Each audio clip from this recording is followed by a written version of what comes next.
karakteristik ya atau unsur-unsur apa saja yang dibangun pada komunikasi analogi itu. Yang pertama, tentunya ada yang disebut dengan hubungan.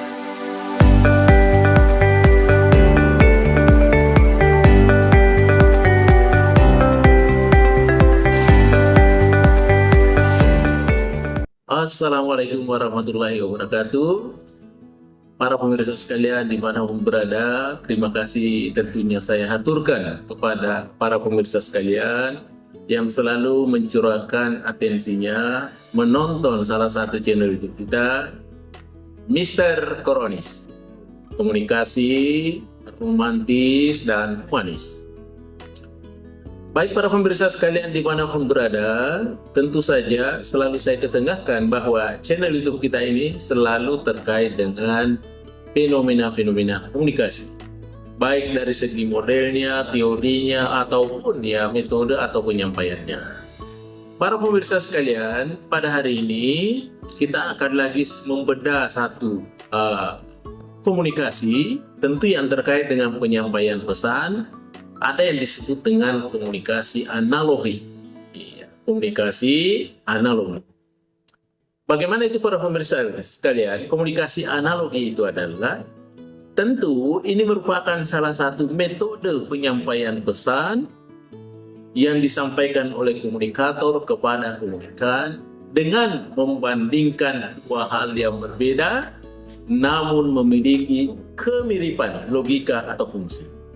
Tentunya teknik ini sangat efektif dalam dunia pendidikan dan komunikasi, khususnya komunikasi publik, untuk menjelaskan konsep yang abstrak menjadi tentunya lebih konkret.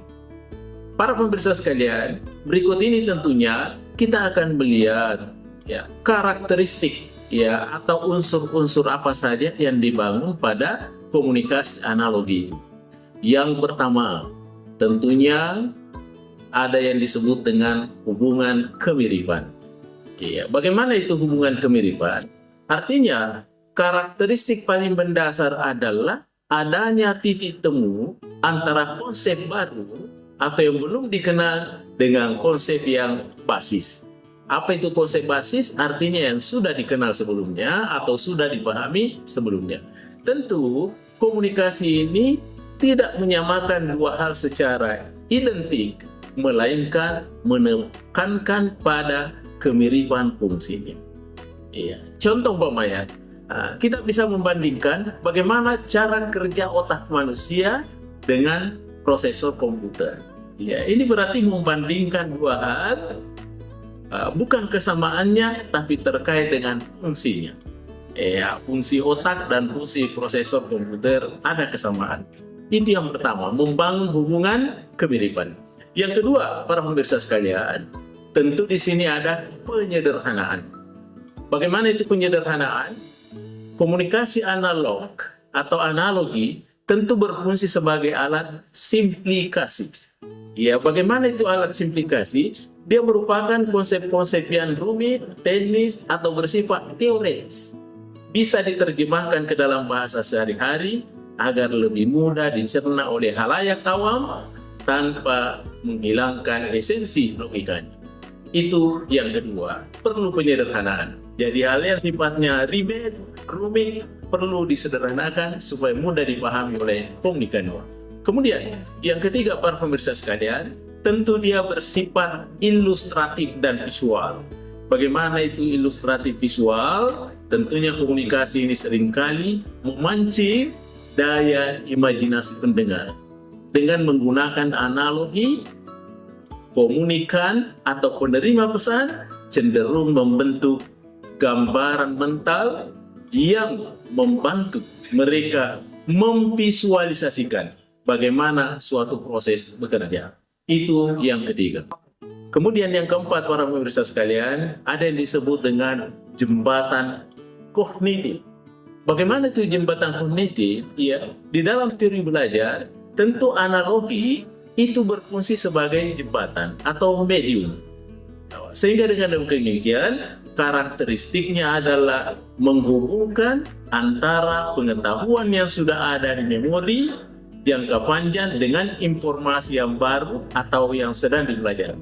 Sehingga dengan demikian bisa mempercepat proses pemahaman. Ada kolaborasi. Itu yang keempat. Kemudian yang kelima para pemirsa sekalian, tentu dia memiliki batasan. Bagaimana itu batasan? Batasan yang dimaksud di sini adalah penting untuk diingat bahwa setiap analogi memiliki titik di mana perbandingan tersebut tidak lagi berlaku. Tetapi komunikasi analogi yang baik harus menyadari bahwa dua hal yang dapat dibandingkan tetap memiliki perbedaan mendasar agar tidak terjadi misinterpretasi.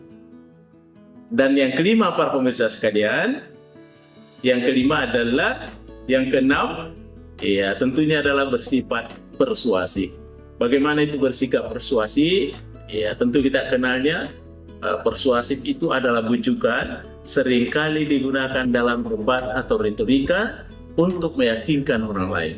Sehingga dengan demikian, dengan menggunakan analogi yang relevan dan dekat dengan kehidupan audiens, sebuah argumen akan terasa lebih masuk akal dan sulit untuk dibantah secara emosional maupun logika sederhana. Baik para pemirsa sekalian dimanapun berada, inilah karakteristik daripada komunikasi analogi yang telah saya paparkan. Ada 6 esensi yang harus dicermati bersama. Mudah-mudahan ada manfaatnya kepada pemirsa sekalian. Terima kasih atas segala atensinya. Mr. Koronis mengundurkan diri. Assalamualaikum warahmatullahi wabarakatuh. Mr. Koronis. Ya.